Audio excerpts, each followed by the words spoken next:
Hello everyone, career ഫ്രെയിംസിൻ്റെ പുതിയൊരു വീഡിയോയിലേക്ക് ഏവർക്കും സ്വാഗതം. ഇന്ന് നമ്മൾ ഡിസ്കസ് ചെയ്യുന്നത് പെർഫ്യൂഷൻ ടെക്നോളജി എന്ന കോഴ്സിനെ കുറിച്ചിട്ടാണ്. പലരും ഈ ഒരു കോഴ്സിൻ്റെ പേരിനെക്കുറിച്ചും അതുപോലെ തന്നെ കോഴ്സിനെ കുറിച്ചിട്ടൊക്കെ കേട്ടിട്ടുണ്ടാകും. എങ്കിലും നമ്മൾ ബ്രീഫായിട്ട് എന്താണ് പെർഫ്യൂഷൻ ടെക്നോളജി, ആരാണ് പെർഫ്യൂഷനിസ്റ്റ് എന്നുള്ള കാര്യങ്ങളൊക്കെ ഒന്ന് നോക്കുകയാണ്. ഒരു ഹാർട്ട് സർജറിയുടെ സമയത്ത് പേഷ്യൻറ്റിൻ്റെ ഹൃദയത്തിലേക്ക് എത്തിക്കൊണ്ടിരിക്കുന്ന ബ്ലഡിനെ ഹാർട്ടിൻ്റെ ചേംബറിലേക്ക് എത്തിക്കാതെ അത് ബൈപ്പാസ് ചെയ്ത് മറ്റൊരു മെഷീനിലേക്കാക്കി പിന്നീട് ആ മെഷീൻ വഴി നമ്മുടെ ലങ്സിൻ്റെയും ഹാർട്ടിൻ്റെയും ഒക്കെ പ്രവർത്തനം നടത്തുന്ന പ്രോസസ്സിനെയാണ് പെർഫ്യൂഷൻ ടെക്നോളജി എന്ന് പറയുന്നത്. ഇത്തരത്തിൽ ഹാർട്ട് സർജറിയുടെ സമയത്ത് ഹാർട്ട് മരവിപ്പിച്ചിട്ടുണ്ടാകും. പക്ഷേ ആ ടൈമിൽ തന്നെ ലങ്സിൻ്റെയും ഹാർട്ടിൻ്റെയും പ്രവർത്തനം നടക്കേണ്ടത് അത്യാവശ്യമാണ് താനും. ഇല്ലെങ്കിൽ പേഷ്യൻറ്റിന് മരണം വരെ സംഭവിക്കാനായിട്ട് ചാൻസസ് ഉണ്ട്.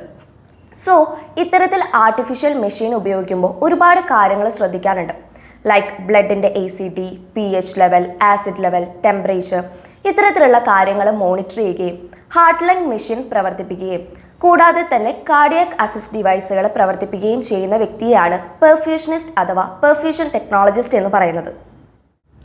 BSc പെർഫ്യൂഷൻ ടെക്നോളജിയുടെ ഡ്യൂറേഷൻ വരുന്നത് 3 ഇയർ + 1 ഇയർ കമ്പൽസറി ഇൻറ്റേൺഷിപ്പാണ്. മാത്രമല്ല മറ്റുള്ള മെഡിക്കൽ കോഴ്സുകളുടെ ഒക്കെ പോലെ തന്നെ +2 ബയോളജി സയൻസ് എടുത്ത സ്റ്റുഡൻസിന് വിത്ത് 50% എബവ് മാർക്കുള്ളവർക്കെല്ലാം തന്നെ ഈ ഒരു കോഴ്സിന് വേണ്ടി അപ്ലൈ ചെയ്യാനായിട്ട് സാധിക്കും. പെർഫ്യൂഷൻ ടെക്നോളജി കോഴ്സ് പഠിച്ചിറങ്ങുന്നത് വഴി നിങ്ങൾക്ക് മൾട്ടി സ്പെഷ്യാലിറ്റി ഹോസ്പിറ്റലുകളുടെയും അതുപോലെ തന്നെ സൂപ്പർ സ്പെഷ്യാലിറ്റി ഹോസ്പിറ്റലുകളുടെയൊക്കെ കാർഡിയാക് സർജറി യൂണിറ്റുകളിലാണ് വർക്ക് ചെയ്യാനായിട്ട് സാധിക്കുക. ഇപ്പോൾ ഒരു കാർഡിയാക് സർജറി നടക്കുന്ന സമയത്ത് ഒരു പെർഫ്യൂഷനിസ്റ്റ് ഇല്ലെങ്കിൽ അവിടെ ആ ഒരു സർജറി പോലും നടക്കില്ല. സോ അത്രയ്ക്ക് ഇമ്പോർട്ടൻ്റ് ആയിട്ടുള്ള അതുപോലെ തന്നെ ഡിമാൻഡുള്ള ഒരു പ്രൊഫഷൻ കൂടിയാണ് പെർഫ്യൂഷൻ ടെക്നോളജിസ്റ്റിൻ്റേത്.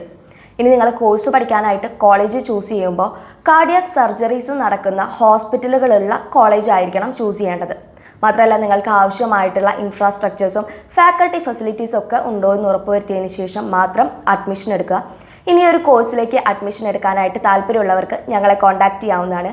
കരിയർ ഫ്രെയിംസിൻ്റെ ഈ ഒരു ചാനൽ നിങ്ങൾ ആദ്യമായിട്ടാണ് കാണുന്നതെങ്കിൽ please do subscribe, like and share.